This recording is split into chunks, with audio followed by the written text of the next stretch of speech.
아, 아, 안녕하십니까. 네, 박통호 안드레아 신부고요. 서울의 이문동 성당에서 사목하고 있습니다.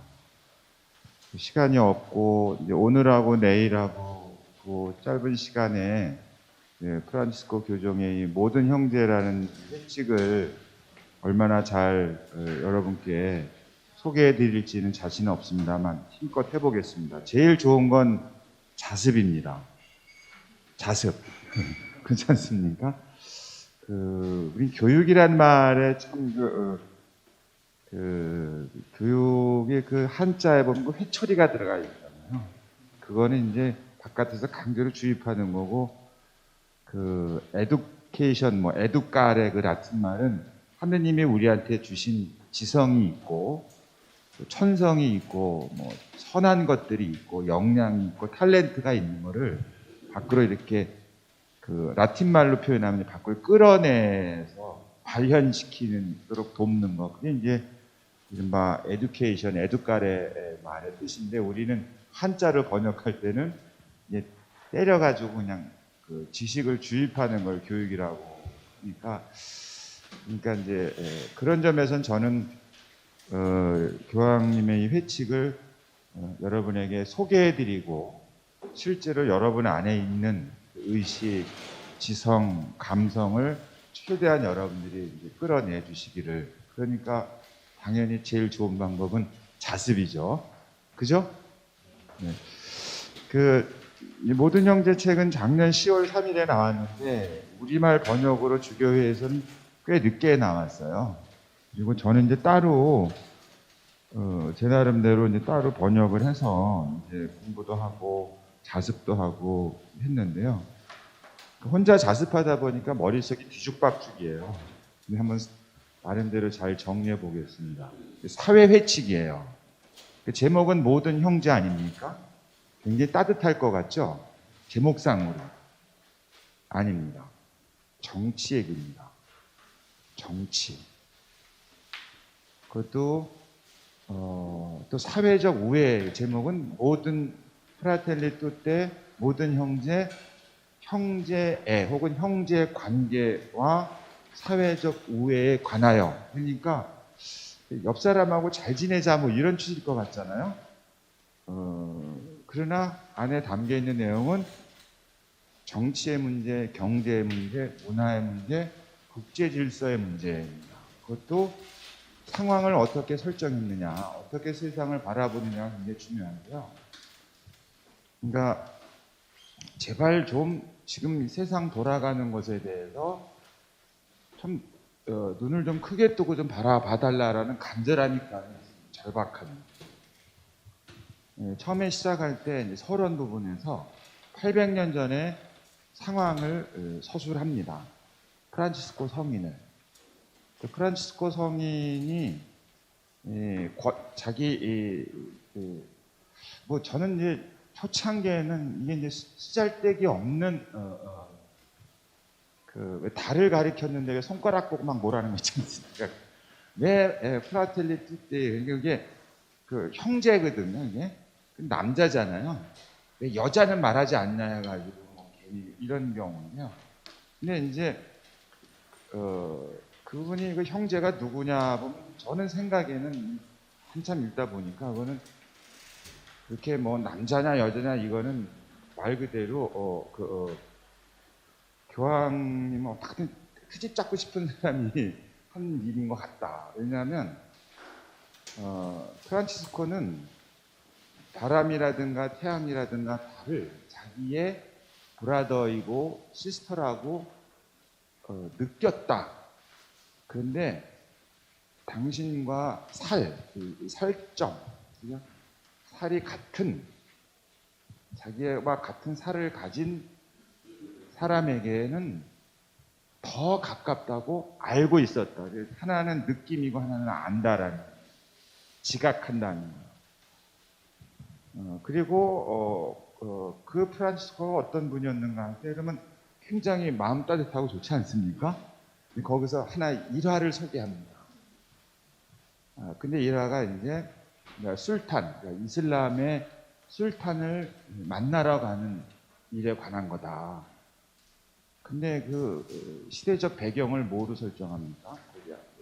짧은 두 단어로 십자군 전쟁이 벌어지는 그 당시에 그 먼 거리를 그를 만나러 가는데 마치 그 앞에 옆에 있는 형제만큼이나 멀리 있는, 그리고 종교가 다르고 무슬림이라 하더라도 그를 마치 내 형으로 그리고 내 동생으로 대하라고 자기 동료들에게 권고했다.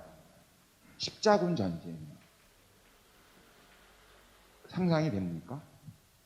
그래서 이 프란치스코 교정은 그 당시에 프란치스코 성인의 자기 동료들에 대한 이 권고는 터무니없는 소리였다.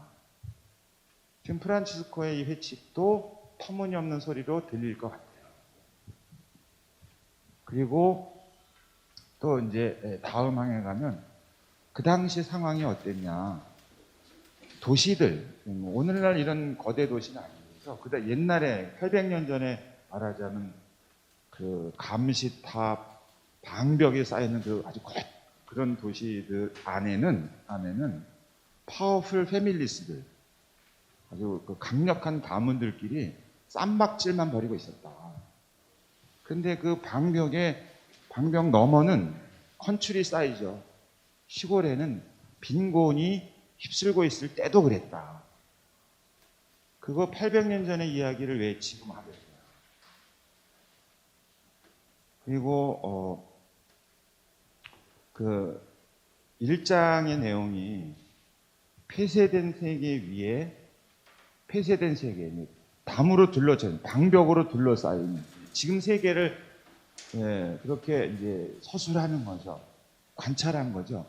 지금 세계는 마치 그냥 그 도시별로 방벽을 쳐가지고 여기 방벽이 있고 바깥은 황무지가 있는 거죠. 이 안에서는 그 파워풀 패밀리스들, 이 책에서 자주 말하는 트랜스내셔널, 국가를 넘어선 강력한 경제적 이해관계들 끼리에 쌈박질이 벌어지고 있는 거고, 그러면 이 세계 그들이 싸우는 벌이는 그 싸움, 투기장 너머에서는 전 세계 인구 70억으로 따지면 무려 한 20억이 지금 그 굶주림에 있잖아요. 10억이 하루에 한 끼만 먹잖아요. 그리고 8천만 명의 아이들이 죽잖아요. 아사. 이 판이 벌어지고 있는 거예요. 그래서 그거를 어떻게 묘사하냐면 지금은 이미 그냥 곳곳에서 그냥 벌어지고 있는 3차 세계대전 중이다. 십자군 전쟁. 동서는 다르겠죠? 큰 두 개 문명이 그냥 쌈박질을 벌이던 그 시절에 얼마나 많은 사람들이 빈곤에 휘달렸습니까? 그리고 프란치스코는 바로 그 빈곤에서 처절한 사람을 자기 형이라고, 그리고 그들 가운데 들어가서 그들과 함께 살았다. 그 사람을 자기 형이라고 하는 게 형제이고 그들과 같이 사는 것이 사회적 우애라고 말하는 겁니다. 그러니까 프란치스코 성인의 그 삶은 터무니없는 거고, 지금 프란치스코 교정께서 밝히시는 내용도 우리처럼 뭐 살만한 사람들이 듣기에는 택도 없는 소리일 겁니다. 근데 프란치스코의 시선으로 보면 책에서 말하는 대로 하느님의 카리타스로 시선이 변형된 사람의 눈으로 보면 그 마음이 찢어지지 않을 수가 없다. 우리는 안 찢어지잖아요. 그러니까 그 폐쇄된 세계, 그 용어도 굉장히 섬뜩한데 1장의 그 제목이 그 위에 드리운, 그게 드리운 다크 클라우드스. 발음이 좋죠? 여러분이 마스크를 썼기 때문에 어떤 반응을 하는지 제가 모르겠어요. 저 인간들이 지금 듣고 있는 건가 도대체. 그냥 그럼 고개를 끄덕이세요.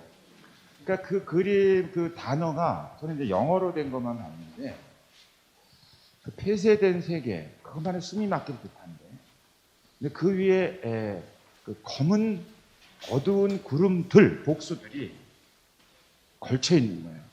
근데 그 안에서 난장이 벌어지고 난투가 벌어지고 난투. 그러면 그 난투를 그냥 끝모르게 버리는 상황에서 힘센 사람들끼리 싸울 때 누가 죽어요? 고래들 싸울 때 새우들이 등 터지는 거, 그 상황을 묘사하고 있는 겁니다. 그리고 그러면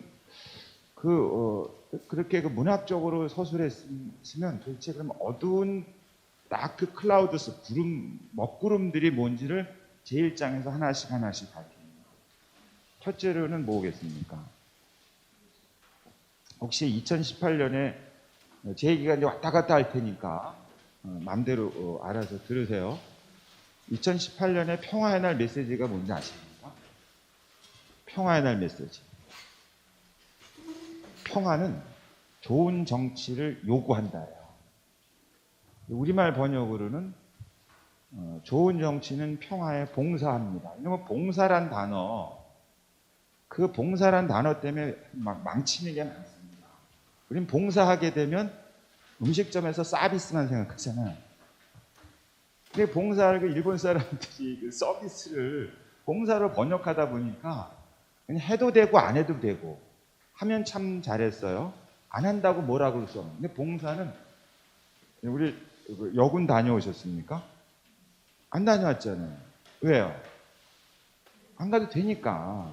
저는 군대 갔겠어요? 안 갔겠어요? 갔죠. 왜? 가야 했으니까. 그게 밀리터리 서비스예요. 그 군 복무라 그래요. 무자가 의무가 들어갔다. 의무. 그 서비스에는. 그래서 그 수도 서비스 그거요. 그 서비스가 그 도청에서 제주도청에서 전기 공급하고 물 공급하는 거 서비스예요. 영어상으로는 서비스예요. 당연히 해야 되는 거예요. 안 하면 도지사님 날아가지 않습니까? 서비스는 그 뜻이 있는 거예요. 근데 우리 자꾸 봉사라고 번역을 해버리니까 해도 되고 안 해도 되는 선택지가 돼버리는 거예요. 서비스는 의무예요, 의무. 공적인 직무를 말할 때 서비스 써요. 미사를 뭐라 그럽니까, 우리 미사. 미사라 그러죠. 미사도 서비스예요. 왜? 교회가 반드시 해야 되는 의무예요. 미사 해도 되고 안 해도 됩니까? 그렇게 생각하지 않잖아요. 여러분 신부님 미사 안 하면 어떻게 신부가 미사도 안 하냐 그러잖아요. 큰일 나게 말해요. 왜요? 서비스니까. 근데 그걸 봉사라고 생각해봐요. 그럼 미사는 봉사입니다. 그럼 제가 오늘 기분 언짢아서 안 해요. 그럼 여러분이 그분이 기분이 언짢아서 안 한대. 그리고 말 거 아니에요. 그래서 근데 2018년에 그 평화의 날 메시지가 좋은 정치는 공동선의 서비스예요. 공동선을 위해서는 반드시 좋은 정치를 해야만 하는 거예요. 근데 그 제목이 어쨌든 그렇다 치더라도 그 내용이 뭐냐면 좋은 정치예요, 정치. 왜 그때 그랬겠어요? 기억하실는지 모르겠습니다만 트럼프 씨가 이번에 대통령 떨어졌잖아요. 트럼프가 열광적인 지지를 받으면서 정말 말하자면 그 정통적인 관점에서의 정치인 가문 출신도 아닌 사람이 공화당에서 돌풍을 일으켜가지고 대통령이 될 때 내건 게 뭐였어요? 아메리카 퍼스트예요. 근데 그 전에 몇십 년 동안 미국은 자기만을 생각한 게 아니라 세계를 아우른다고 내세우다가 세계를 아우르는 건 무슨 개뿔 그냥 아메리카 퍼스트지. 그래서 뭐 해외에 나간 군인 다 들어오라 그러고 막 이런 식으로 했잖아요. 그 미국의 중산층 내지는 중년 백인층들에게 환호를 했잖아요. 왜? 2차 세계대전 후에 세계 질서에 자기네가 드린 공에 너무 피곤한데 우리가 왜 열받아 뭐라고 왜 남의 나라니까 신경 쓰고 막 그러냐. 우리만 챙기자라는 아메리카 퍼스트요. 그게 거기만 끝난 게 아니잖아요. 그 태평양 건너에 중국의 시진핑 씨가 그 관행을 바꿔가지고 장기적인 집권을 할 수 있도록 독재할 수 있도록 길을 열어버렸잖아요. 그러면서 중국 국민들한테 뭐를 내줬어요? 무슨 열광적인 지지를 하게 했어요? 불기 1대1로 중화의 재현, 세계에서 우리가 중심이다라는 그것만 끝났습니까? 그 위에 있는 러시아와 푸틴은 뭐 했어요? 영구 집권할 수 있는 헌법 개헌을 해버렸잖아요. 우리는 푸틴이 또라이일지 몰라도 러시아에서 푸틴이 굉장히 높습니다.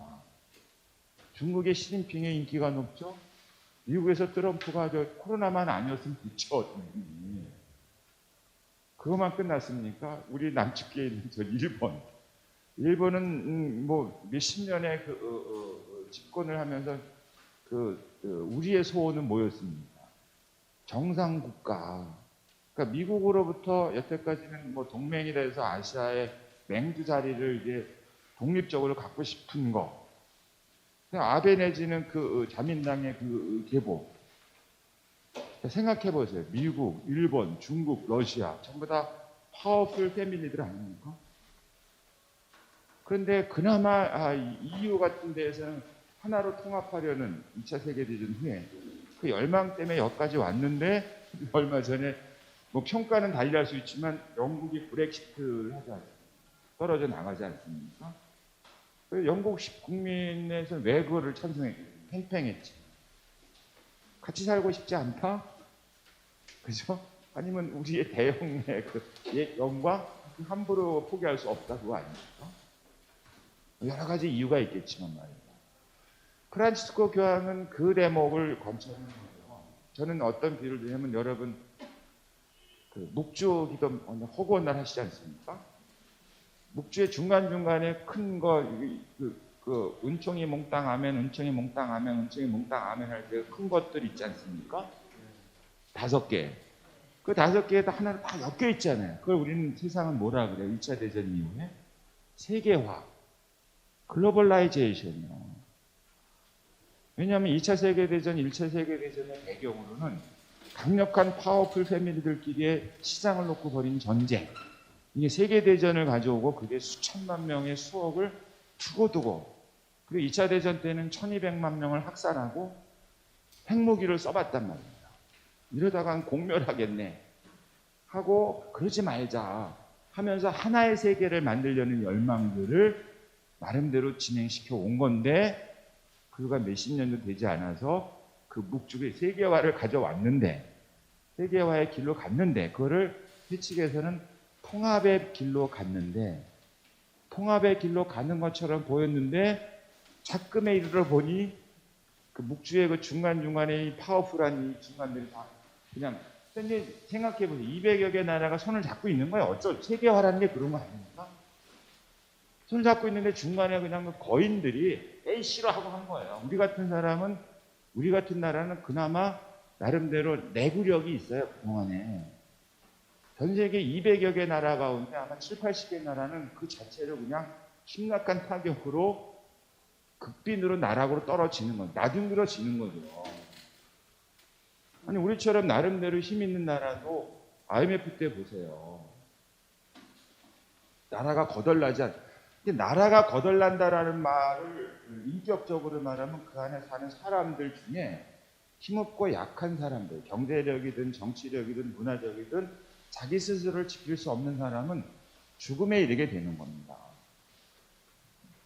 그러니까 프란치스코의 2018년의 평화의 메시지는 좋은 정치 얘기를 했는데 우리는 그거를 좋은 정치라고 받아들이지 않았어요. 손 얘기야, 손. 이 손이 뭡니까? 이렇게 내밀 때는 악수하는 손이지만 뺨세게 될 나한테 얘기해야 되잖아요. 그 손이 카인의 손이요, 카인. 그래서 성경에서는 손을 들었다는 얘기는 피를 묻히고 죽였다. 그리고 손을 내밀었다는 얘기는 쓰러진 사람 일으켜서요. 손. 거기서 말한 핸드가 그 핸드였습니다. 우리 한국에선 어떻게 해석했는지 주보에도 실리지도 않았지만 그런 메시지에 대해서 이게 국제 정세가 만만치가 않다라고 우리 교회 당국이나 교회 사람들이 이렇게 섬세하게 예민하게 받아들인 것 같지가 않아요. 다 그저 그게 지금 프란치스코 말한 이 폐쇄된 세계의 짙게 드리운 어두운 아주 검은 구름의 하나입니다. 그래서 뭡니까? 그걸 이제 표현하기에 내셔널리즘이라는 내셔널리즘. 들어보셨죠? 근데 이게 우리 책의 번역에도 이게 번역은 왜냐하면 내셔널리즘은 우리 한국은 겪어보질 못했어요. 그 내션 발음이 나빠서 죄송해요. 써드려요? 영어를 네이션 아니죠 내션. 그 발음은 일단 NATION 내션. 그래서 그거를 그 국가라고 번역을 하거든요. 그는 국민 이렇게 번역하는데, 근데 우리 교회 문화는 전부 다 그 민족 이렇게 번역했죠. 근데 그게 뭐냐면 이 서양의 이 정치 역사에서는 처음에는 빌리지, 마이클 잭슨의 빌리진 말고 빌리지, 그러니까 마을들 단위가 더 크면 거기에 누가 있습니까? 영주가 있잖아요. 영주를 컨츄리 꽂고 말고 컨츄리 사이 컨츄리. 그 컨츄리들이 점점 커지면서 이른바 그 중앙 집권적인 하나의 통치 기구를 가지고 있는 하나의 국가로서 할 때, 그때 이제 네이션. 이 네이션은 그 전에 네이션은 뭐였습니까? 왕국이었잖아요. 킹덤. 근데 지금의 네이션은 뭐예요? 오브 더 피플, 포 더 피플, 바이 더 피플. 민국이잖아요. 왕국이가 민국이가 된 거잖아요. 그 국이요. 그 국의 킹덤, 왕국.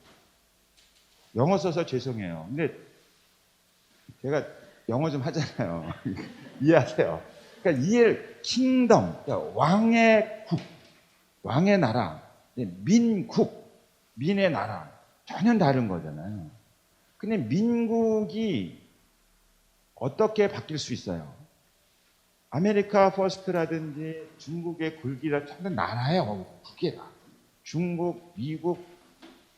근데 러시아는 뭐라 그러지? 무슨 나라라고 그러지? 국자가 들어가네. 일본국, 국자가 들어가지 않습니까? 근데 자기네의 이른바 일국주의.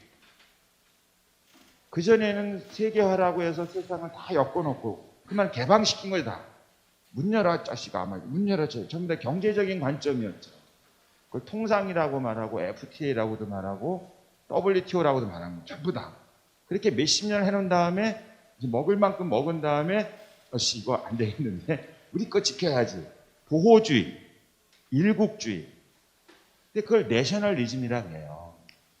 우리말에 적당한 번역은 없어요. 민족주의는 분명히 아니고 국가주의라는 것도 맞을 것 같고 일국주의가 맞는 것 같기도 하고 말이에요. 그런 거에 또 다른 게 인터내셔널, 네이션, 국가들의 관계를 확장하는 거예요. 세계주의, 보편주의 이런 거예요. 그러니까 세계 공동체. 세계 공동체란 말은 이 책에서는 패밀리, 가족을 얘기할 때 보면 다들 형제도 있고 누이가 있고 동생이 있지 않습니까? 그러면 이 국가의 패밀리를 세계 공동체라 그래요. 왜냐하면 국가마다 문화가 다르고 언어가 다르고 역사 전통이 다르니까 같지 않아요. 하나로 묶을 수 없어요. 형제를 하나로 니네 둘 다 형제니까 하나로 묶겠다 해가지고 묶어놓고 살 수 있어요? 그냥 그놈은 그놈대로 저놈은 저놈대로 살잖아요. 그래도 그 형제들은 또는 그 자매들은 지지고 볶으면서도 그냥 살아요. 뭔가 있죠. 형제적 유대, 프라토널 본드. 본드 하니까 또 옛날 생각나세요? 본드 할 생각. 그 본드는 BOND, 유대, 끈끈한 그 국가 사이도 그런 거, 인터내셔널리즘, 유니버설리즘 그런 거, 보편주의라고도 합니다. 근데 이게 하나로 획일화된 보편주의가 아니고 저마다 다른 개성을 가지고 있으면서도 그 내적으로 흐르는 관계, 개방성, 다르면서도 같이, 따로 또 같이. 그런 거예요. 근데 그런 걸 배경으로 하고 또 유럽의 역사에서 전 근대와 근대로 나누는 그 정치적인 전형을 따르면 이놈은 네이션이란 말을 우리말로 번역하는 게 굉장히 어려워요. 국가이기도 하고 국민이기도 합니다. 근데 국가란 말은 또 스테이트가 있지 않습니까? 자꾸 산으로 갑니다. 어쨌든 그 최근에 보이는 현상, 지난 몇 년 동안에 보이는 현상은 바로 이 내셔널리즘이 발흥하고 있다.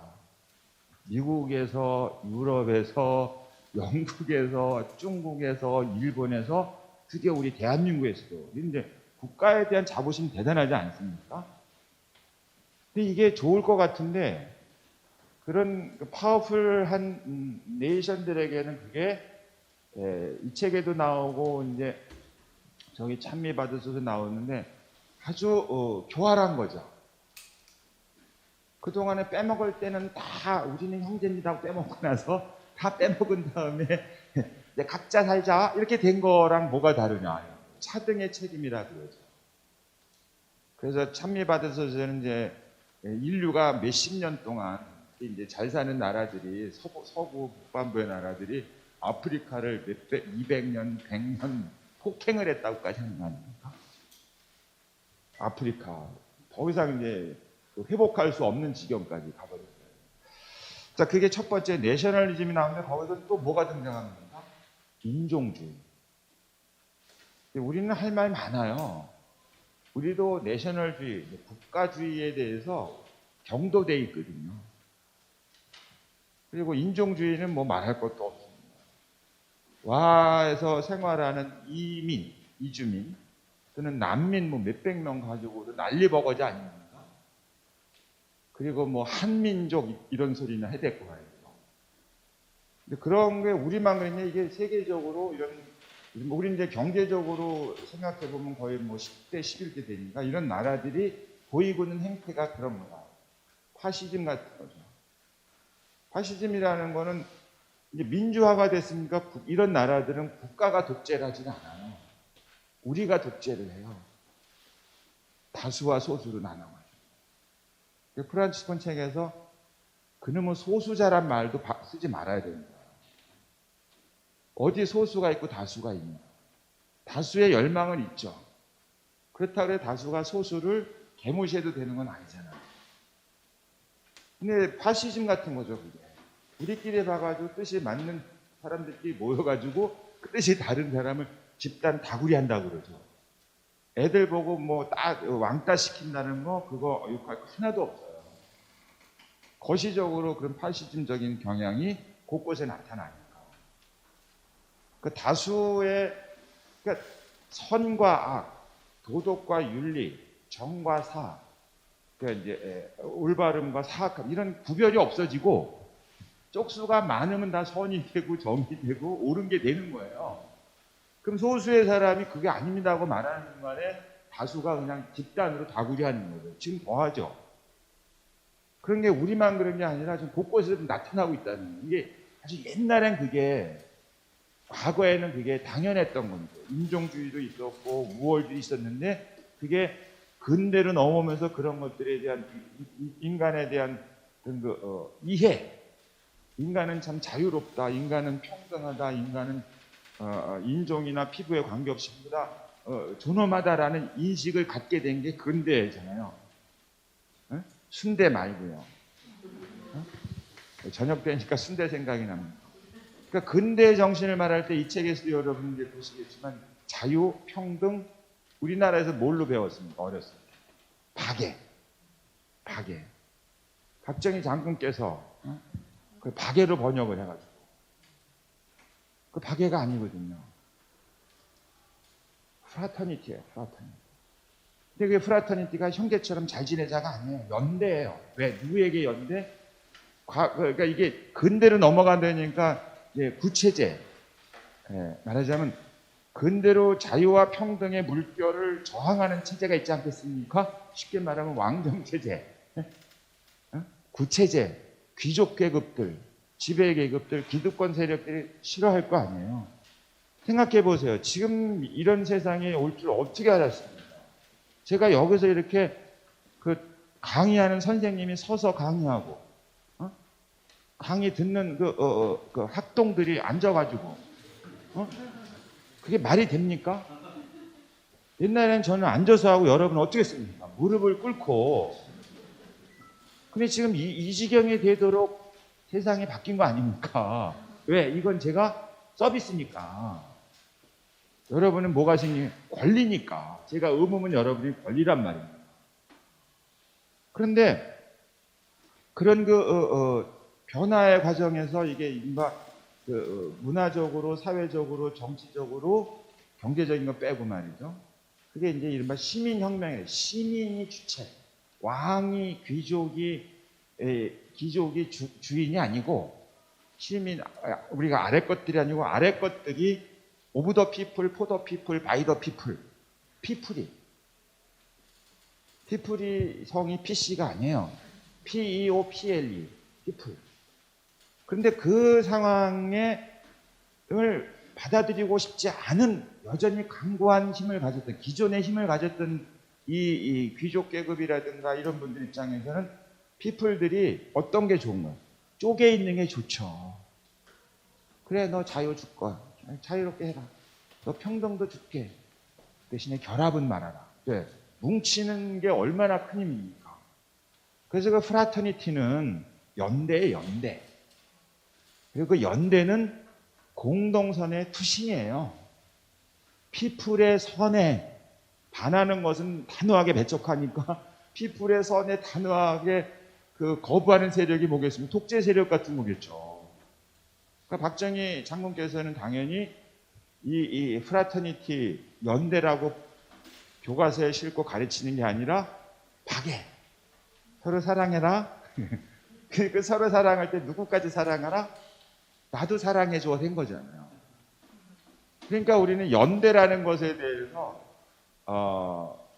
근데 서구의 근대 시민 근대로 넘어가는 과정에서 연대의 힘, 그러니까 피플, 오브 더 피플, 포 더 피플, 피플들끼리의 힘, 피플이 결합한 힘. 그렇다고 집단 이기주의가 아니라 그 자유와 평등을 삶의 공기로 삼으려는 사람들의 공동선의 결합. 그러면 독재 세력이라든가 지배하려는 입장에서는 제일 무서운 거죠, 그게. 근데 우리는 연대합니까? 하죠. 뭘로 연대합니까? 경제적 이해관계를 연대하죠. 그러니까 끊임없이 경제적, 사회적 약자를 양산하는 집단 이기심이 연대로 착각이 되는 거죠. 포퓰라 대중, 민중운동 이런 거 해서. 어쨌든 이 책에서는 그러니까 자유, 억압으로부터의 자유, 해방이죠. 평등, 인간의 존엄함, 권리, 의무에서의 평등. 이걸 실현하기 위한 형제애, 관계. 그거를 여기서 얘기를 하는 거죠.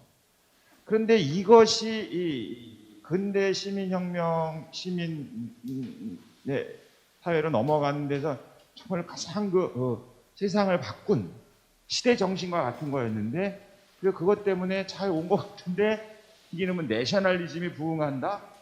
연대라는 건 개뿔인 거죠. 이해관계가 맞는 사람끼리 결합으로 배치가 됩니다. 평등이 어디 있습니까? 평등이 없죠. 뻔히 없죠. 불평등이라는 건 이제 일상이 됐는데, 일상 정도가 아니라 사람들은 그걸 어떻게 해석합니까? 그게 세상사이라고 해석하잖아요. 여러분은 어떻게 생각하세요? 그 평등은 뭐하고 연결이 됩니까? 가치. 정의하고 정의. 정의, 이름 말고요. 정의. 제가 정의 씨를 제가 부를 일이 없잖아요. 정의. 그 정의는 뭡니까? 고전적 이 책에서 말하는 마땅히 그에게 있어야 될 것을 있어야 될 때에 있는 거예요. 그게 뭐예요? 권리와 의무요. 근데 권리는 실종되고 의무만 남는 사람들이 양산되잖아요. 그 권리 중에 제일 그 정의랑 관련해서 직접적으로 해당되는 게 뭡니까? 권리 중에 살 권리. 사는 거요. 생명의 권리, 생존의 권리. 그게 육체적인 어떤 거라고 직접적으로 말한다면, 사람이 육신만 있는 게 아니라 정신이 있으니까 자신을 드러낼 권리, 표현할 권리, 양심의 권리, 이런 권리입니다. 이 권리의 부재 현상, 권리를 행사하지 못하는 사람들이 양산되는 거예요. 이분들은 전부 다 의무만 있는 거예요. 그런 게 불평등이란 말입니다. 기회의 불평등이에요. 균등하게 모든 걸 나눠준다는 뜻이 아니라 그가 자신의 삶을 꾸려갈 수 있으려면 여러 가지 수단이 필요하고 그 수단을 그 손에 얻으려면, 손에 쥐려면 그 기회가 그에게 있어야 되는 거죠. 근데 기회가 원천적으로 박탈되는 상황으로 가는 거죠. 그러면 이제 이 상황은 어떤 상황이에요? 이 책에서 말하는 대로 그 배제되는 겁니다. 내다 버리는 겁니다. 쓸 만큼 쓰고 내다 버리는 거예요. 그런 현상들이 어두운 구름으로 나타나고 있는 거예요. 그러면 이게 지금 뭐냐면 모든 사람을 위한 플랜이 없어요. 플랜이 아니라는 거예요. 사람이라고 다 똑같은 사람이 아니다 그 말입니다. 레벨류가 달라요. 레벨류가. 레벨. 그래서 살만한 사람이 있고 살아도 괜찮은 사람이 있고 살 필요가 없는 사람으로 나누는 거예요. 이 책에서는 살 필요가 없는 사람으로 나눈 대표적인 인물로 두 부류의 사람을 얘기해요. 그걸 우리가 일부러 우리들이 살만한 사람, 살아도 괜찮은 사람들이 일부러 그냥 처박아 놓은 숨긴 망명자예요. 표현이 숨긴 망명자. 그 주교의 번역은 어떻게 했는지 모르지만 우리가 숨긴, 그분들이 이렇게 숨은 게 아니라 거추장스러워요. 우리 눈에 소동이 정말 쳐다보는 게 나를 불편하게 해요. 이제 이 책의 2장에 가면 그래요. 2장이 이제 착한 사마리아 사람 얘기하거든요. 사람들이 요즘에는 강도당한 사람들을 길가에 쓰러졌잖아요. 그거를 회피하는 방법을 자꾸 찾아낸다는 거예요. 어떻게 해요? 안 보인다는 거야, 그 사람들이. 없는데 내가 봤으면 도와줬지. 그거요. 우리 비슷하잖아요. 왜? 대중매체에서 보여준 모든 영상들은 우리의 감성을 자극할 뿐이지 리얼리티가 없는 거예요. 내 앞에 있지 않는 거예요. 가상세계에서 만들어진 것처럼 느끼게 하는 거죠. 내 주변에 보니까 없잖아요. 그러니까 정말 내가 봤으면 도와줬지. 내가 봤으면 가만히 있겠어. 라는 식으로까지도 자기를 양심을 달랜다. 양심을 이렇게 마치 없다는 듯이. 그래서 그걸 비전, 시야, 게이지 이런 표현을 쓰는데 자기 눈에 안 보이는 거예요. 왜? 이미 자기는 또는 그 집단은 담을 쳤기 때문에 지평선이 막혔으니까. 이미 담 밖으로 밀어내버렸으니까. 없는 거죠, 당연히. 그런데, 그러니까 그분들이 그 두 소개하는 거죠. 뭐냐면은 노인. 전 세계적으로 이제 프란치스코의 이 메시지라든가 담화라든가 권고 같은데 자주 등장하는 이제 생애 주기별로 따지면 노인과 젊은이 얘기를 많이 합니다. 아주 훌륭한 분이시죠. 아니에요. 무서운 얘기입니다. 지금 세계를 고발하고 있는 거죠. 노인은 쓸모가 없어졌어요. 돈을 벌어오지 않아요. 노인은 돈이 들어가기만 해요. 그렇지 않습니까? 한 푼도 벌어오지 못하는 대신에 돈이 들어가기만 하는 거예요. 이게 버려야 되는 거예요. 해놓고 버릴 수는 없으니까 방치하는 거죠. 그래서 코로나19 얘기하면서 문장이 뭐야? 그렇게 돌아가셔서는 안 될 분들이었다는 거예요. 왜? 유럽 얘기를 하는 겁니다. 초창기에 유럽에 이탈리아라든가 독일, 프랑스 이런 데서 노인들이 막 죽었잖아요. 왜 죽었어요? 그 의료 강국, 공공의료 영역을 그렇게 강하게 2차 세계대전 이후에 추구했던 그 유럽에서 왜 노인들이 그렇게 몇만 명이 죽었어요? 왜? 80년대 시작한 이 책에서는 대놓고 아예 이제 고발합니다. 우리는 막 금가옥적처럼 믿고 있는 거예요. 근데 어쩌면 한국교회의 우리 교우들도 교황님하고 맞섰든가 따지든가 해야 될 겁니다. 신자유주의. 이 네오리버럴리즘. 79년에 대처 할머니하고 80년에 레이건 할아버지가 내세운 거잖아요. 말하자면 사형화, 공공의 영역을 축소시키고 공공 서비스 영역을 전부 다 민간업자들한테 넘겨버린 거예요. 그 민간업자들은 당연히 영리를 봐야죠. 이익을 봐야죠. 그 말의 뜻은 뭐예요? 민간업자가 제공한 상품을 구매할 수 있는 사람과 구매할 수 없는 사람을 나누는 거잖아요. 소비자를. 그러는 사이에 그 의료도 상품이 돼버린 거죠. 의료도. 제도적으로는 국가가 관여할지 몰라도 그게 영리 목적으로 전환이 되면서는 당연히 그 의료 상품을 구매할 수 있는 사람과 구매할 수 없는 사람이 나는데 물건을 파는 사람 입장에서는 수익이 많이 나는 상품을 내놔야 될 거 아니겠습니까? 노인한테는 수익이 날까요? 안 날까요? 안 나죠. 병이 낫는 병이 아니잖아요. 돌봐야 되는 거잖아요. 그러니까 노인들에 대한 의료 서비스의 대표적인 사례가 호흡기 같은 거예요. 노인들은 당연히 이제 연로하시게 되면 기관이 약해지면 그 중에 제일 한게 호흡 아니겠습니까? 근데 이분들은 또 호흡기하고 오래 살잖아요, 그냥. 빨리 회전율도 높여야 되고, 딴 환자 나와야 되고, 막 그래야 되는데. 이분들이 들어와가지고 그냥 이거. 근데 자꾸 호흡기를 줄인 거죠. 이 책에서 말하기는. 그동안 그렇게 서서히 의료 시스템에서 호흡기랑 관련을 해체시켜버린 대가로 노인들이 이렇게 죽은 거다. 죽인 거죠. 근데 이때만 그랬냐? 사람들이 이때만 그랬다고 착각하는데 아니다.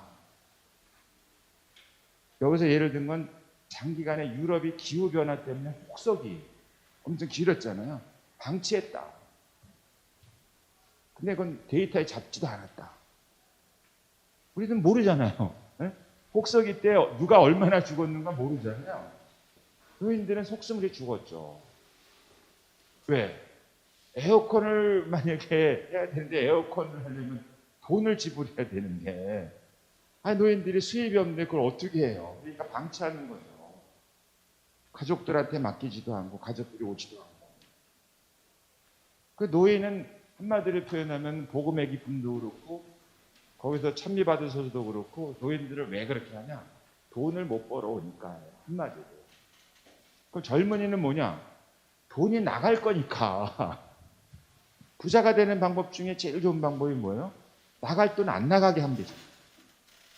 들어오는 건 계속 받고 나가는 거 안 나가게 하면 부자 되잖아요. 돼보세요. 그러니까 복음의 기쁨에서 이걸 뭐라 그래요? 돈의 우상이라고. 그 우상 앞에 돈을 갖다 바치는 자와 돈이 들어가는 자는 나뉘는 거예요. 그 중에 대표적인 젊은인데 왜? 노동과 관련해서 일자리 경제랑 관련해서 일자리랑 관련해서 국가 정치랑 관련해서 경제도 수익만을 창출하고 싶어요. 이익만 보고 싶어요. 지출 줄이고 싶어요. 일자리를 줄여야 되겠죠. 줄인 대신에 뭐 합니까? 기계화를 하겠죠. 기계화도 좀 저거 하니까 자동화를 하겠죠. 자동화도 하니까 로봇화를 하겠죠. 근데 이것도 귀찮으니까 이제 이 사업을 안 해. 부가가치가 높은 사업을 하겠죠. 뭐요? 금융. 금융은 전 세계에서 수조 원을 벌어들일 때 수만 명이 일하지 않아요. 똘똘한 놈 몇 분만 계시면 돼요. 일자리가 많이 늘어나는 자리가 아니에요. 1차 산업이 황폐화되죠. 2차 산업이 몸뚱이가 많이 들어가는 게 아닙니까? 사람의 손이. 공장에는 그만큼 확 줄죠. 2차 산업. 3차 서비스는 더 줄죠. 물론 직종은 다양하게 많이 생기겠죠. 일자리를 줄인다. 그러면 누구에게 일자리를 요구하는, 진입하는 세대는 누구예요? 젊은이 세대예요. 그러니까 프란치스코에게 이 젊은이 세대와 노인의 관점은 세상이 돈을 우상으로 섬기는 이 메커니즘에서는 노인도 죽게 내버려야 될 뿐더러 젊은이한테 돈이 안 들어가게 하려면 일자리를 줄이는 쪽으로 경제를 굴려야 되고 거기에 국가가 장단을 맞추고 있는 형국가 아니냐 지금. 그러니까 그 많은 사람들이 빈곤의 나락으로 노동을 하지 않으니까, 못하니까. 그 노인 얘기라는 게 숨긴, 우리가 치워버린 망명자 중에 한 세대고 또 하나는 장애인 얘기를 하는 거예요. 근데 장애인을 우리는 전부 다 신체적인 장애인만 말하는데 예를 들어서 가난한 나라에 태어났어요. 예? 그 후천적이에요. 그 사회적 조건이.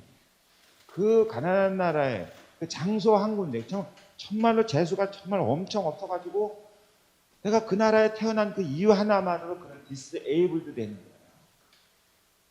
거예요. 예? 그 이유 하나만으로. 그러면 하느님이 인간 한 사람을 다 존엄하게 만들었다는 게 그게 말이 되냐 이렇게 되는 거예요. 그가 그곳에 태어났다는 이유 하나만으로 디스에이블, 우리말 번역하면 장애인으로 되지만 이 책에서는 그것까지도 얘기하는 거예요.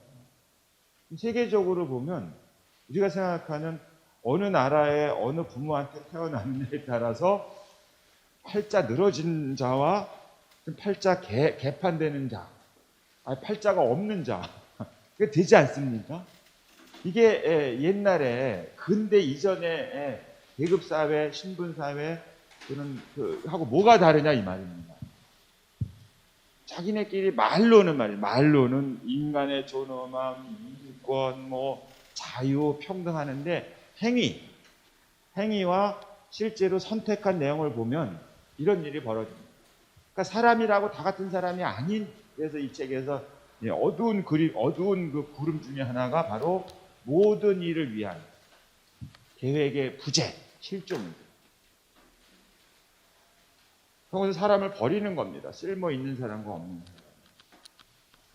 그리고 그런 내용들이 세 번째로 그러면 이게 사람이라고 이게 우리가 인권들 그거 노래 부른 지가 70년이 넘었다. 인권이 발음이 좀 죄송합니다. 인권이가 정말 그러냐 그거. 인권은 보통 성격이 네 가지를 하거든요. 인권 첫째, 보편적이다. 누구에게나 다. 개소 빼고 사람은 누구나 다. 피부, 종교, 국적, 사회적 신분, 장애 정도, 성 이런 거 전혀 관계없이 그는 존엄하고 그 존엄함에서 마땅히 나오는 게 말하자면 품위 있게 살 수 있을 어떤 양식 표현으로서의 권리들, 그걸 인권이라고 그러고요. 나의 권리가 그렇게 저거하다면은 저 사람의 권리도 소중하니까 그의 권리를 지켜야 될 의무. 존엄함에 있어서, 권리에 있어서, 의무에 있어서 차별은 없다. 그걸 선언한 거거든요. 선언은 했는데 실제 그러냐? 아니잖아요. 그래서 그거를 우리는 인권의 보편성이라고 그래요. 지금 보편적이지 않다. 근데 이게 개선하려는 노력이 있는가? 아닌 것 같다. 오히려 잘못된 인권들이 막 나타나는 거예요. 그러니까 인간의 존엄은 요즘 써도 되죠?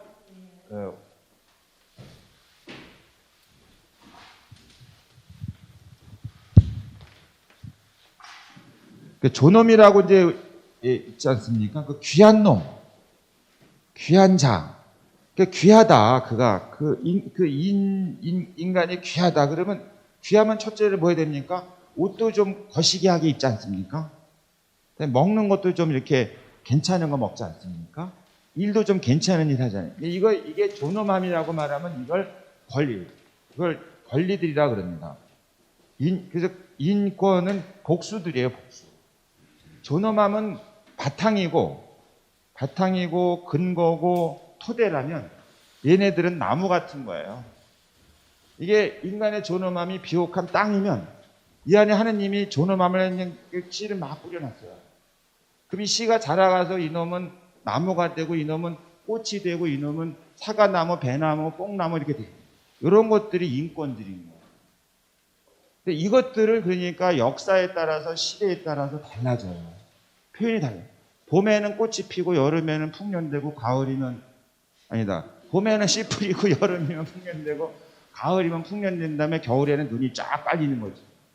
시대에 따라서 지역에 따라서 드러나는 것들이 양상들이 다르다. 여러분 이걸 권리들이라는데 그 세계 인권선언 같은 경우는 세 가지 정도로 이걸 보편성이라고 말하는 거예요. 근데 이것이 여기서부터 나온 거기 때문에 이 인간의 이 권리들은 싫어, 아씨. 이거를 원래 그랬으니까 싹이 틀 수밖에 없는 거예요. 나는 싹 트지 않을래. 다시 말하면 내가 임의로 양도 못한다. 내 존엄함과 내 권리는 싫어요. 내게 아니다 그 말입니다. 우리 신앙의 언어로 말하면 하느님이 심은 씨앗을 자란 거니까 하느님 거예요. 그러니까 내가 나는 인권들이 싫다. 짜증난다. 싫어. 내가 양도 못해요. 다른 사람의 인권을 침해할 수도 없어. 할 수가 없어요. 네?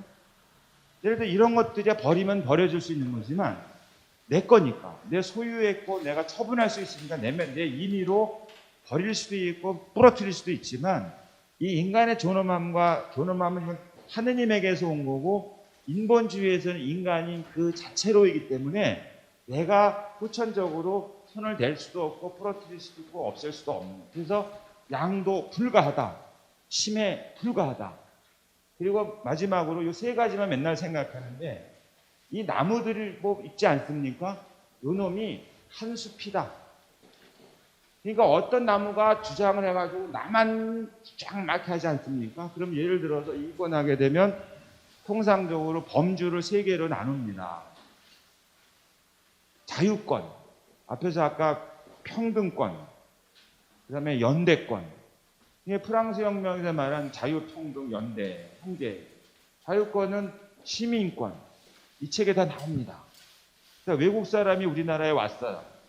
시민권 줘야 돼요, 안 줘야 돼요? 안 줘야 되잖아요. 그 생각하고 있죠. 그럼 이제 신중하게 물어봐요. 그럼 그 나라가 내 나라잖아요. 나의 나라, 마이 컨트리, 아우어 컨트리잖아요. 이 나라가 아우어 컨트리인데 이방인의 나라예요, 아니에요? 기예요. 사람이 먼저예요. 국경 내가 정한 거 아니에요. 누구에게나 이 땅에는 권리가 있는 거예요. 왜? 이 인간이 우리가 누구? 하느님이라니까? 그 인간이 이른바 세계에서 후천적으로 사람들이 임시를 정한 어떤 국적이라는 것을 만들지 않았습니까? 네? 국적은 누가 만든 거예요? 사람이 만든 거잖아요. 약속한 거잖아요. 약속이 우선이에요? 생명이 우선이에요? 생명이죠. 그러니까 외국 사람이 한국에 왔다. 그의 나라예요.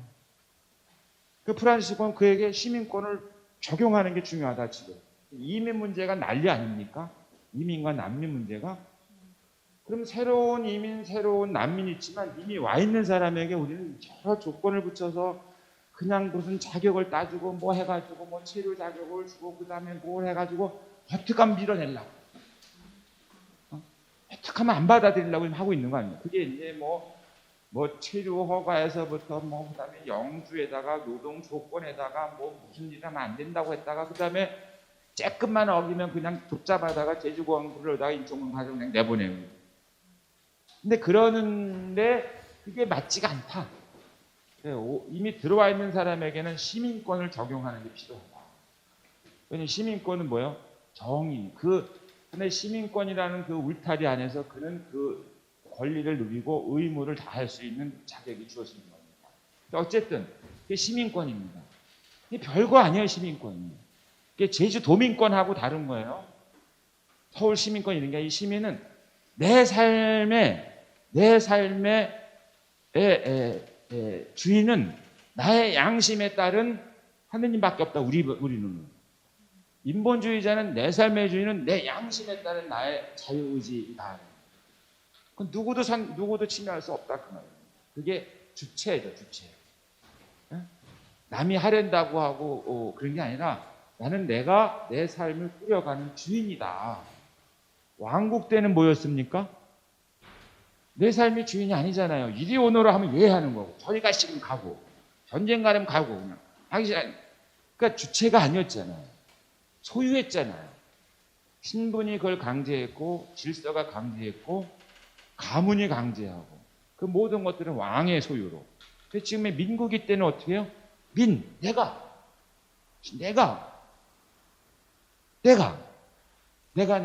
그래 그런 노래가 많잖아요.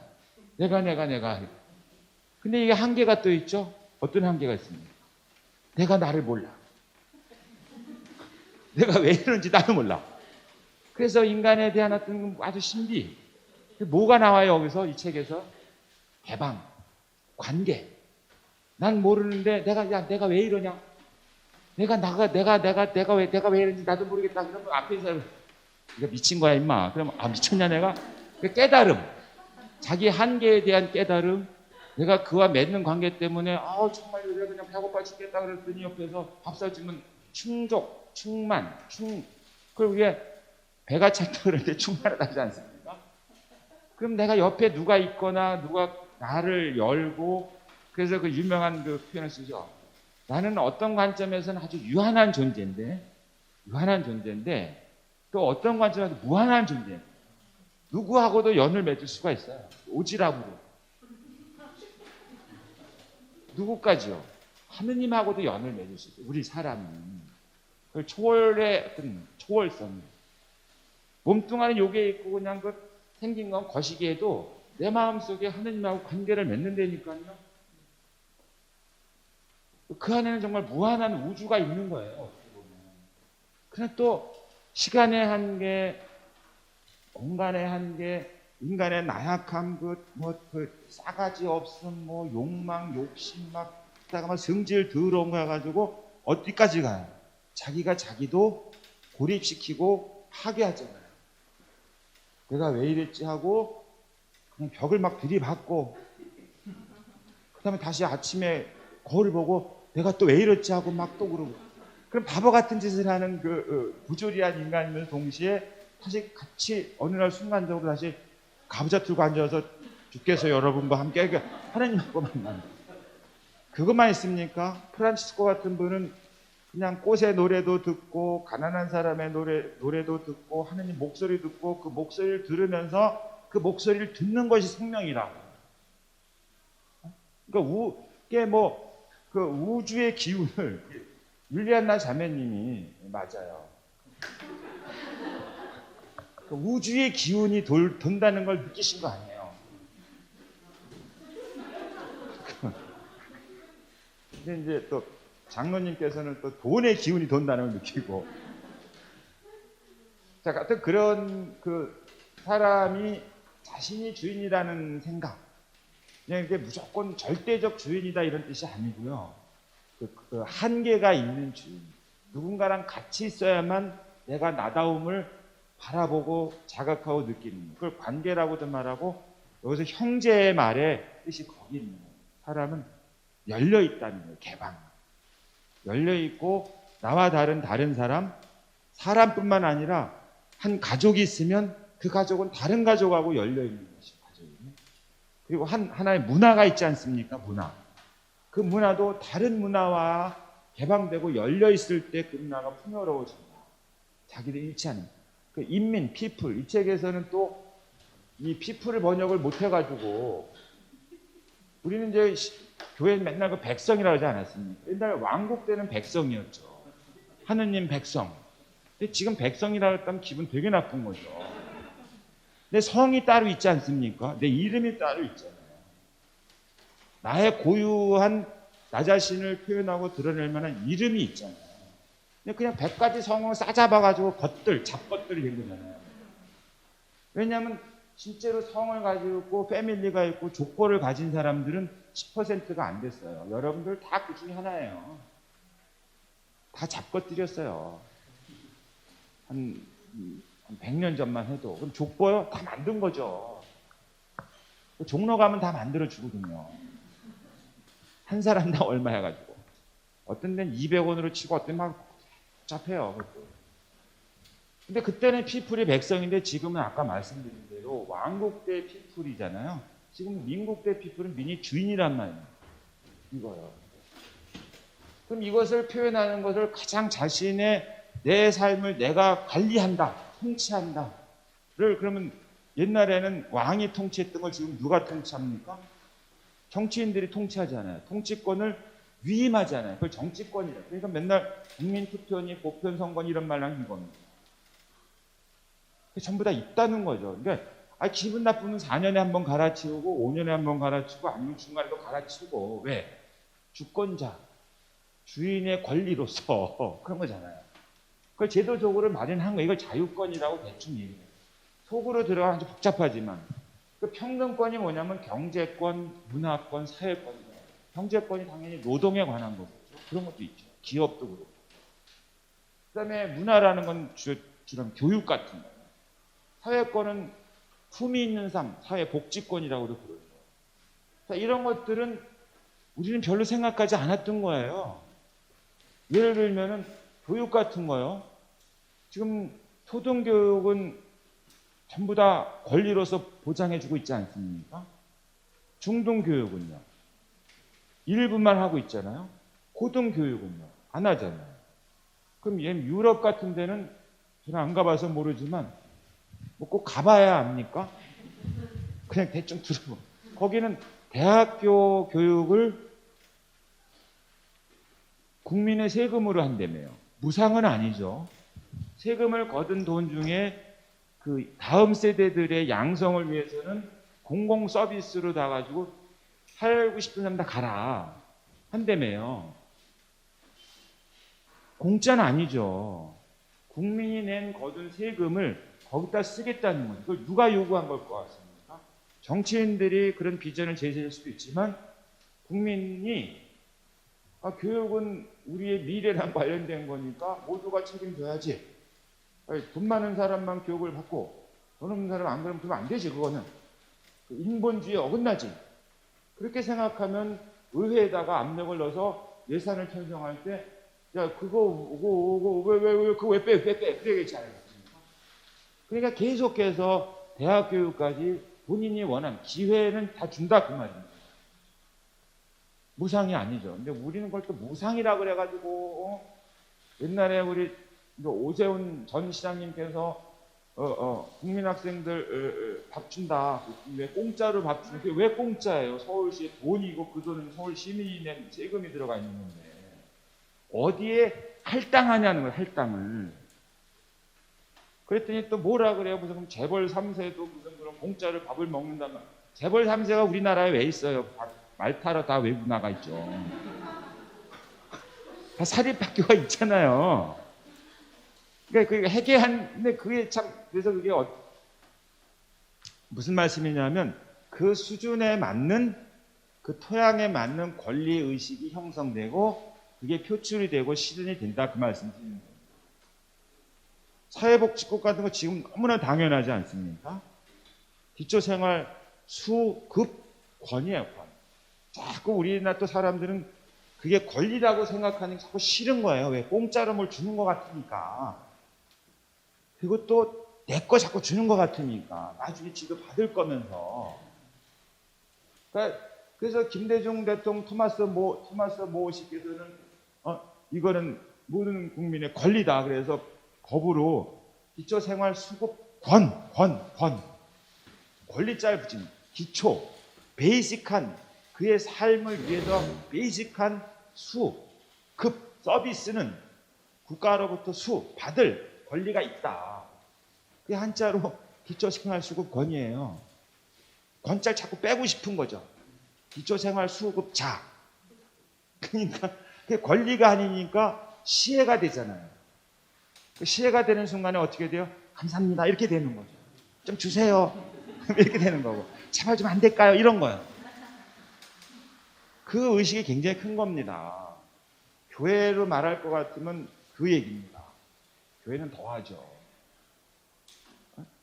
국가는 그 훌륭한 정치인은 적어도 그런 비전을 가지고 그것을 당신의 재위 시간에 그걸 법으로 만들어서 했는데 그거를 저항하고 싶은 보통의 사람들은 다시 권자를 자꾸 빼고 부른다. 좀 신문 한번 보세요. 요새 신문에 권자가 나오나 안 나와요.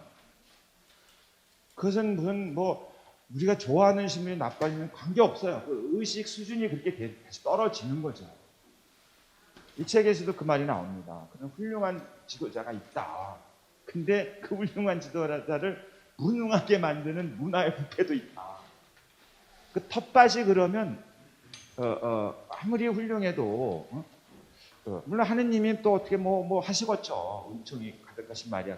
근데 하시겠지만 적어도 현실적으로는 제 말씀은 제가 드린 말씀은 이런 권리들이 어느 날 갑자기 동시에 무엇이 요입당한 게 아니고 그 나무가 자라는 이 토양에 따라서 어떤 것이 쑥 나타나기도 하고 안 나타나기도 합니다. 대표적인 게 연대권인 거예요. 혹시 여러분 환경권이라는 말 들어보셨습니까? 쾌적한 환경에서 살 권리. 그 환경이 쾌적하지 않은 것을 자각하니까 생각한 거 아닙니까? 그럼 재수죠. 활자인가? 아니다. 이 환경이라는 건 한 개인의 문제가 아니고 조건의 문제니까. 우리는 미세먼지 같은 건 어떻습니까? 중국이랑 관련되어 있고 국내 산업이랑도 관련되어 있는 거 아닙니까? 드디어 이것이 이제 기후변화까지 나온 거 아닙니까? 그리고 뭐 북극의 농리, 한라산 운이 농리 막 이런 얘기만 나오는 거 아닙니까? 그 온난화가 됐니 안 됐니 이러다가 해수면이 1m가 높아지냐 안 높아지니 이러다가 종이 멸절하니 안 하니 이 속도로 가게 되면 앞으로 2400년에 어떻게 되니만이 이러다가 안 되겠는데 할 때 이 지구를 둘러싸이는 자연 환경은 우리만이 아니라 미래에도 뭐라고요? 걸려야 한다. 그건 혼자 문제가 아니라 연대권이라는 거예요. 최근에 생긴 거예요. 그럼 이 책에서 많이 말하는 게 뭐가 있습니까? 발전권이에요. 발전권. 전기 돌린다는 발전 말고 근데 발전이 저는 왜 태어난 것 같아요. 우리도 굉장히 그런 점에서는 앞선 거예요. 그러니까 왜 소도 뒷다리 짚다가 뭐 잡는다 그러잖아요. 그러니까 역사의 그 수레는 아무도 말할 수 없어요. 여러분이 왜 태어났는지 모르시죠? 저는 국민학교 2학년 때 깨달았어요. 민족 중흥의 역사적 발전을 정말 얼마나 가슴이 그 2학년 때 그냥 집에 와서 그게 얼마나 가슴 벅찬지. 가슴만 벅차면 시험 보겠다고. 그 꼬마가 그걸 어떻게 외우고 그냥 글자가 뭔지 가로치기 하고 막 그 사회 시간에 사회 시험에 꼭 몇 문제 나왔어요 그거. 나는 민족 중에 역사적 사명을 띠고 이 땅에 태어났다. 뭐 이런 민족 중흥 그거야. 민족 한 국가의 집단 발전권이요. 그게 별거 아닌 것 같지만 200여 개 국가가 있거든요. 국가의 주권이라는 게 있지 않습니까? 독립이라는 게 있죠. 근데 국가의 공동체가 공동체로서 유지해야 되고 성장해도 발전하려는데 그게 혼자 안 되잖아요. 왜? 역사의 과정이잖아요. 민족들의 발전이라는 회칙을 내시잖아요. 그럼이 왜 냈겠습니까? 2차 세계대전이 끝난 다음에 인권이라는 게 막 나와요. 인간의 존엄함에 대한 얘기가 나오고 권리가 막 나와요. 왜? 1200만 명을 학살하고 6천만 명이 죽고 한 이 세계대전을 치렀으니까 다시는 이런 끔찍한 짓은 하지 말자. 사람을 귀하게 여기자 하면서 심혈을 기울인 6대 종교 천주교, 개신교, 유다교, 불교, 유교, 이슬람의 6대 종교의 대표 선수들 그러니까 종교 사상가들이 모여가지고 각 종단의 경전에는 사람을 귀하게 여기는 내용이 있지 않냐. 하나로 잘 모아서 우리의 약속, 다짐으로 내세우자. 루즈벨트 여사께서 그래가지고 낸 게 1948년에 세계 인권 선언이잖아요. 처음으로 명문화한 자기들의 목소리로 인류의 이름으로 이것은 약속한다라고 선언한 그 약속하지 않은 거하고 공개적으로 약속하면 차이가 크죠. 여러분 개인적으로 보세요. 제일 편한 방법이 뭐예요? 아무런 표현도 안 하는 거예요. 약속 하나도 안 하고 돼요. 밥 먹을 거야? 했으면 돼요. 거기다 괜히 안 먹어 그랬다가는 배고플 때 가서 나도 먹게 그러면 얼마나 쪽팔려요. 그렇다고 먹을 거야 그랬더니 배가 안 고파서 또 가서 억지로 그럼 나중에 너 안 먹는다고 왜 처먹어? 아니 너 왜 먹는다고 왜 안 먹어? 이런 소리 안 들을 방법이 뭐예요?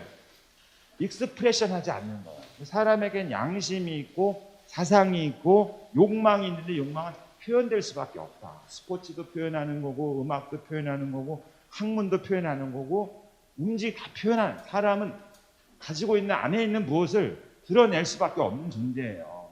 돌덩이도 아니고 살아있는 생물이 그거다 그 말이에요. 이 표현을 안 하는 순간에 숟가락을 놓는 거죠. 아, 숟가락 놓는 것도 표현하는 거죠. 그거를 인간의 소중함이라는 것을 그렇게 공개적으로 처음으로 약속한 겁니다.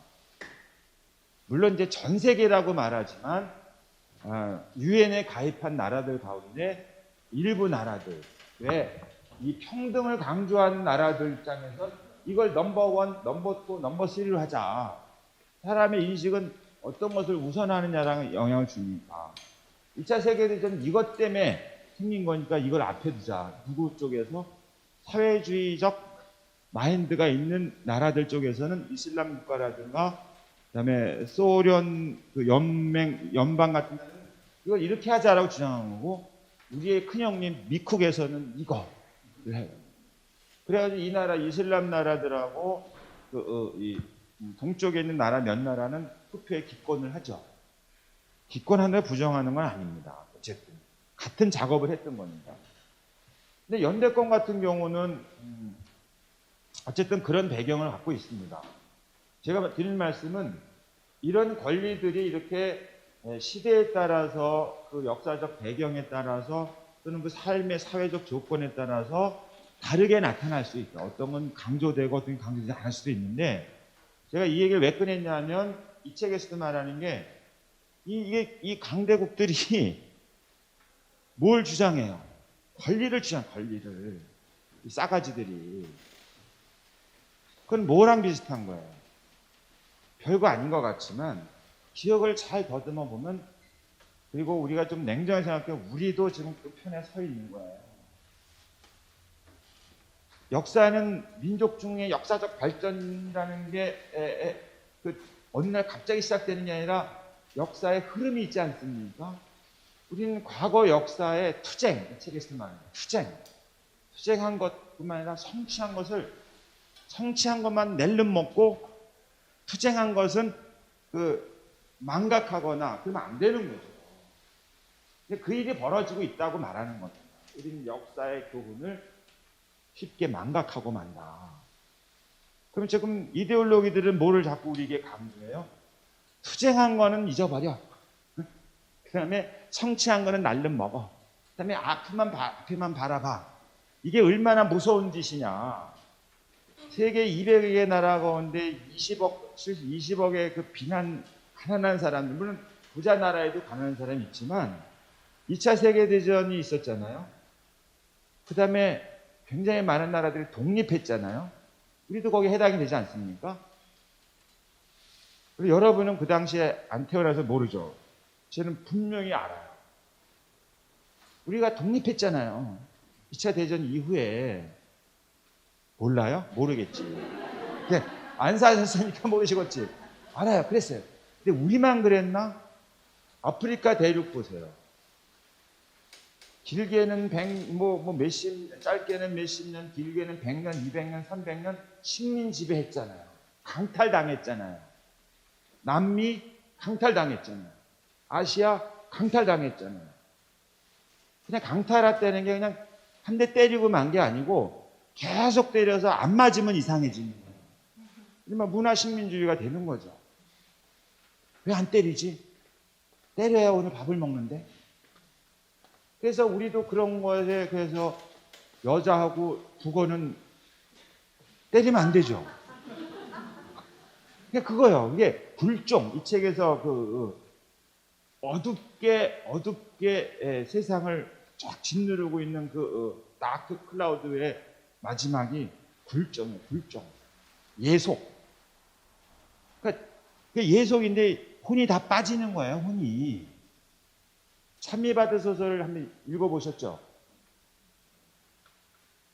이게 만화책입니까? 그 안에 담겨있는 메시지 중에 제가 드린 말씀하고 관련된 게 뭐 있습니까? 차등의 책임, 생태 부채. 가난한 나라들을 부자 나라들이 돈을 빌려주지 않습니까? 빌려주면서 조건을 두 가지를 주고하죠. 우리 편 먹어, 우리 편 줄 서. 이데올로기요.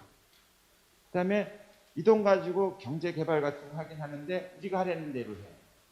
빼먹을 거 다 해가지고. 그러니까 가난한 나라는 울며 겨자 먹고 돈을 받긴 받았는데 주체적으로 잘할 수 성장할 수 있는 동력은 계속 잃어버리는 거예요. 이제는 스스로 서지 못해요. 불가능해요. 그 이미 가지고 있는 자연 자원뿐만 아니라 인적 자원뿐만 아니라 정신적 자원까지 완전히 탈탈 털렸기 때문에. 프란치스코는 찬미받으서의 그것을 말할 때 사실은 우리가 다른 나라들의 해외 원조를 했는데 생태 부채를 졌다. 생태 부채라는 게 우리 생각에 여러분은 그 에콜로기컬 DEBT 뎁트 발음이 어떨지 모르겠는데 뎁트 D 발음은 안 하죠.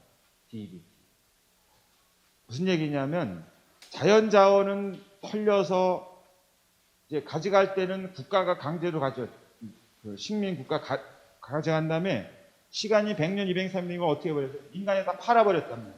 소유권을 되찾아올 수가 없어요. 우리나라 땅에 있는 광산 있지 않습니까? 소유권을 못 찾아와요. 정치적으로는 독립을 했는데 국제법이 그걸 허용하지 않는다 그 말입니다. 자연자원 강탈당했죠. 영구히. 문화적으로 완전히 털렸죠. 그 문화라는 게 뭡니까? 사회자본. 사회의 여러 가지 제도들, 기관들이 스스로 독립할 수 없어요. 스며든 거죠. 사람이요, 사람. 사람의 마음, 정신, 혼. 그러니까 인적 자원, 사회 자원, 자연 자원을 합쳐서 생태라 그래요. 그 생태를 탈탈 털렸다. 생태의 한자 말이 뭡니까? 살생자, 삶의 양태, 토대, 모두 거시기. 거시기요. 거시기를 싹 다 털렸다. 그러면 털어간 놈이 갚아야지. 그 얘기를 하는 겁니다. 물론 그분이 털어간 놈이라고는 안 그랬죠.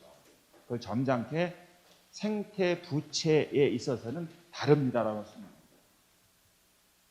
그렇게 이해를 한다면 이 책도 그렇고 그 책도 그렇고 신흥 경제 부국에 대해서 말합니다. 뒤늦게 뛰어든 나라들이 있거든요. 앞에 못된 짓 하는 거 곳에 닮아가는 거예요, 이게. 그 말의 뜻은 뭐냐? 그쪽에 몸담아서 우리도 생태 부채를 짓는 거예요.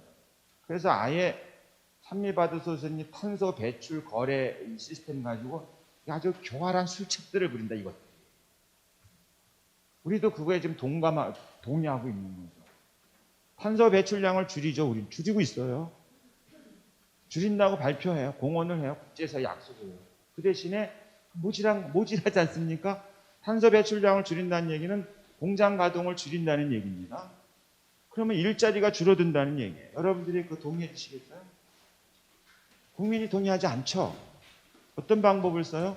원래 230개 나라 가운데 탄소를 배출할 수 있는 공장을 가동하는 나라가 몇 나라가 안 돼요.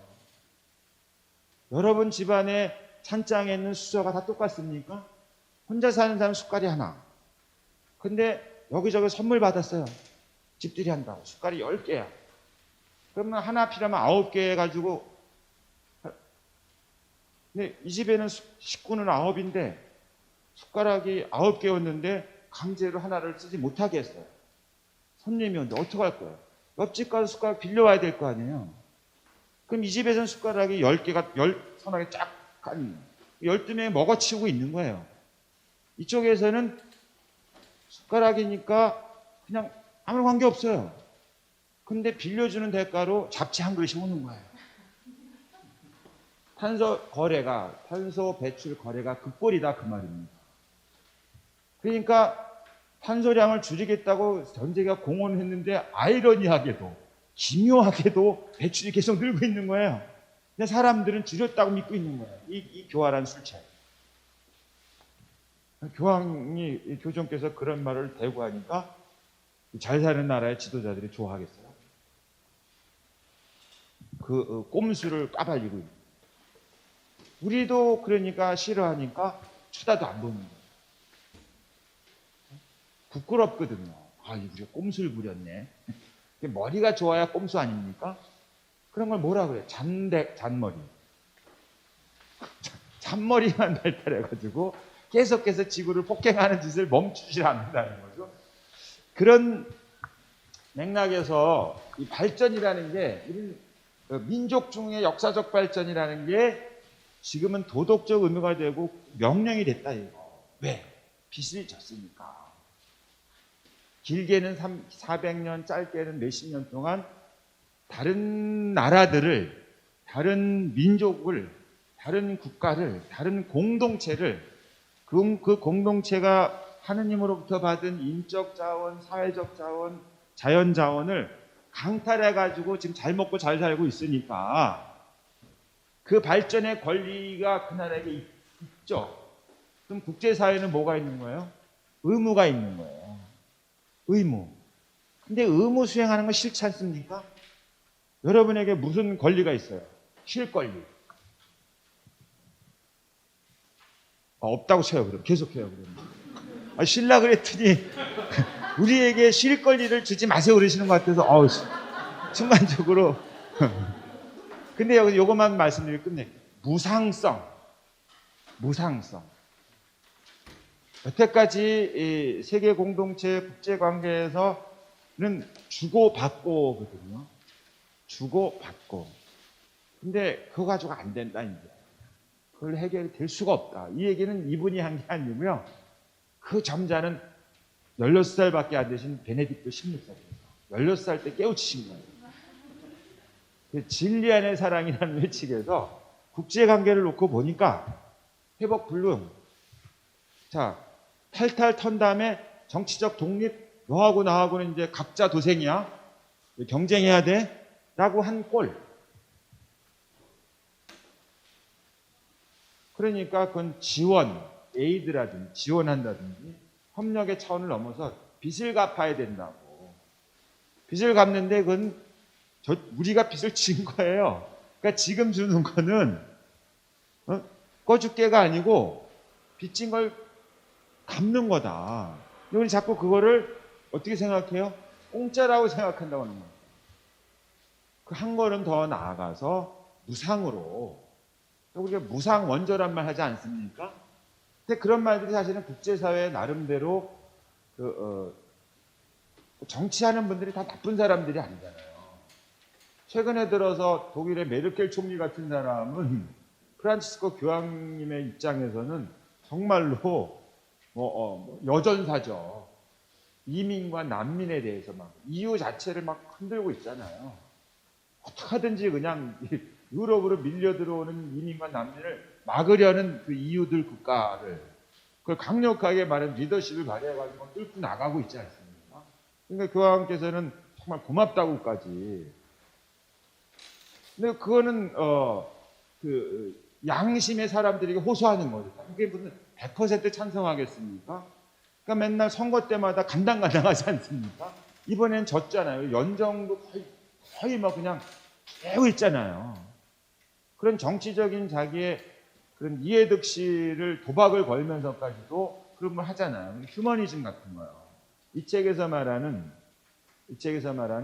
또는 교회가 자주 말하는 신앙의 빛을 받은 참된 휴머니즘은 인테그랄하고 솔리다리하다.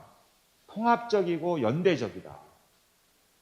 휴머니즘, 나 중심이 아니고 나와 똑같은 살을 가진 그가 내 형이다. 그 휴머니즘. 그리고 그 형과의 나 사이의 관계는 무상성의 관계로까지 간다. 그게 소셜 프렌드십, 사회적 우애인데 그 형의 관계, 무상의 관계를 민족의 단일 관계로, 문화의 단위로, 국민의 단위로, 국가의 단위로, 세계 공동체의 단위로 지금 하지 않으면, 그렇게 돌아서지 않으면 앞에서 말씀드린 그 어두운 그 다크클라우드스가 무수한 사람 계속해서 죽일 거다. 이 얘기를 하는 겁니다.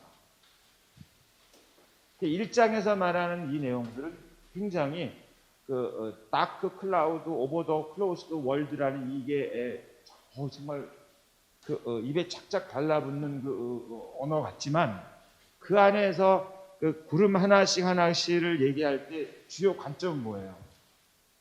그 폐쇄된 곳에서 짓눌려서 죽는 사람이 너무 많다. 그 얘기를 이제 2장에서 하는 겁니다. 강도당한 사람이 강도당한 세상, 상처 입은 세상, 쓰러진 세상을 두고 바이패스, 사제와 레위는 훌렁 까닥 지나가 버리고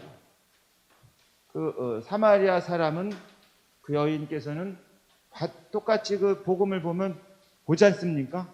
봤는데 사마리아 여인은 예수님한테 물도 떠주고 그래서 착하잖아요. 다른 얘기예요. 안 쉬어가지고 이렇게 무반응이시군요. 시간적으로 지금 30분이 한 10분 쉬었다 할게요. 9시까지 하면 되죠? 아닌가요? 8시 반까지인가요? 네, 9시까지 그럼 이제 1장하고 이제 2장 넘어가도록 하겠습니다. 근데 중요한 건 이겁니다. 시대의 징표를 보되 확인하되 어떤 관점, 우리는 정치인도 아니고 경제인도 아니고 사회학자도 아니에요. 교회는 착한 사마리아 사람. 봤으면 볼 때 무엇을 보냐? 저 현상이 정치적 현상, 경제적 현상, 국제질서의 현상, 이 파워풀 패밀리들끼리 싸움 박수, 이 모든 일들이 벌어지고 있는 거 가지고 우리는 관중이 아니에요. 그것이 사람에게 그리고 사회에 미치는 영향, 특별히 힘없고 약한 사람과 힘없고 약한 분야에 미치는 그 영향을 우리 교회는 관찰하는 것을 시대의 징표를 파악하는 것이라고 보는 겁니다. 우리는 점잖게 객관적으로 분석하고 정말 그러네 논문 쓰고 하는 데가 아니에요. 교회는 신앙은. 10분 쉬었다 하겠습니다.